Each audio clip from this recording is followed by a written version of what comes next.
Oliver Stone's movie U-Turn is here at 10 past midnight. First on 4, an exposé of America's brutal prisons. This film contains images and descriptions of violent and degrading treatment that may distress some viewers. It also contains some strong language.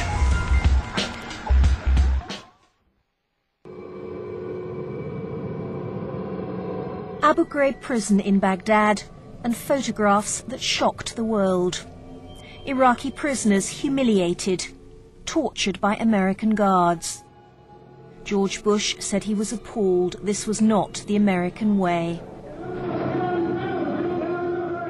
More American guards screaming abuse at naked prisoners. But this is not Baghdad.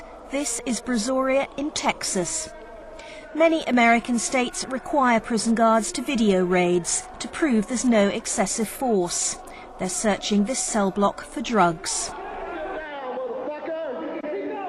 Somebody was saying that the guards are going in the cells and pulling people out and stuff, and strip searching them.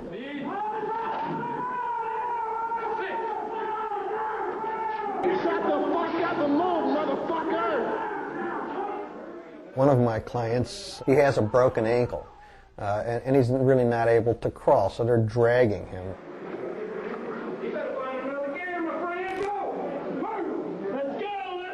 And he's zapped on his behind with a taser or a stun gun of some sort. Come on, white boy, get it. He's got a broken ankle. My whole body was just doing this. Couldn't stop shaking. Some prison officers also have electric cattle prods. Others have dogs.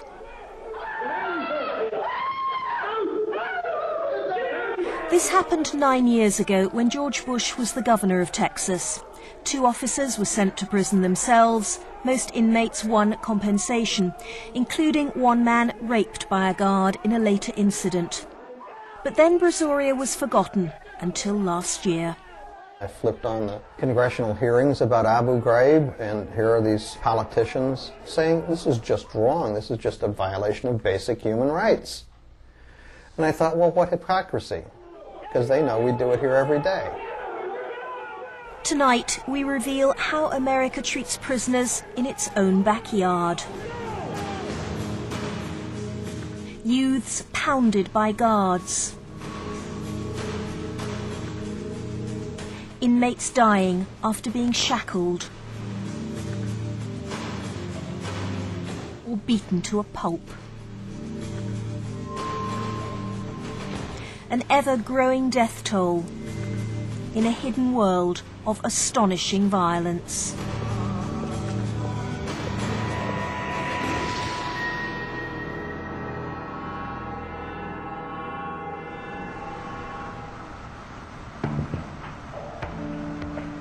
In northern Florida is the well-named town of Stark, population 5,500.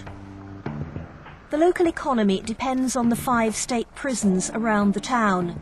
Most families have someone working inside them.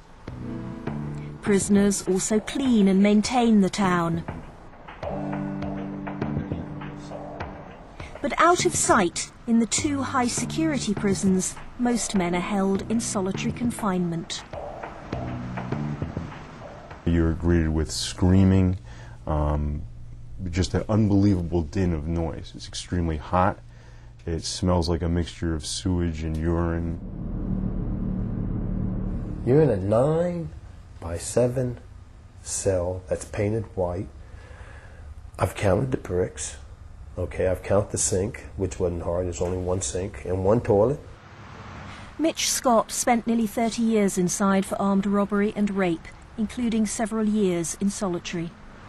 You have a lot of time to reflect, you know, on everything and anything.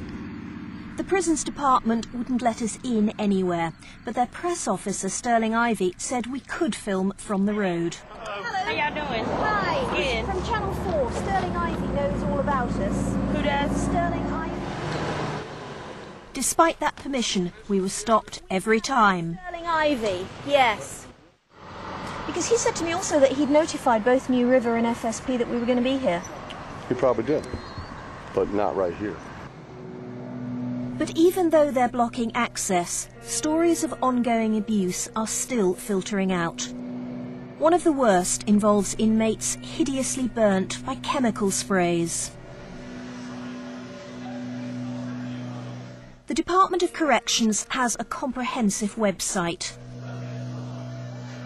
It lists every single prisoner, along with the offence and length of sentence.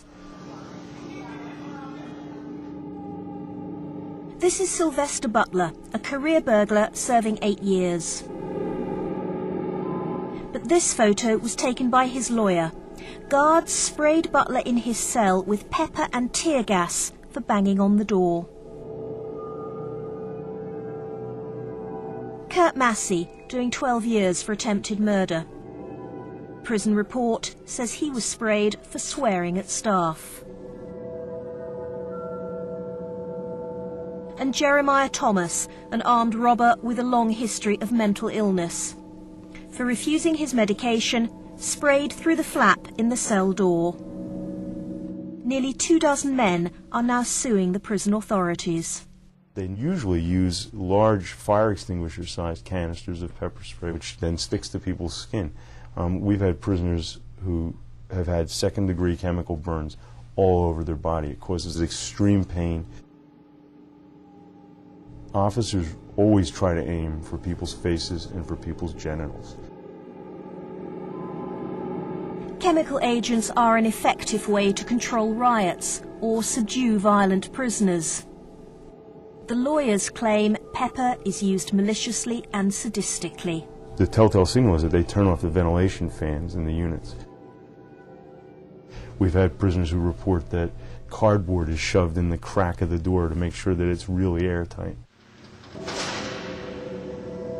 These pictures came from the prison authorities themselves. When one cell is sprayed, the whole wing can suffer, including staff. A prison doctor told us his experience. He's anonymous, otherwise he'd be sacked. Gassing occurs certainly 2 or 3 times a week.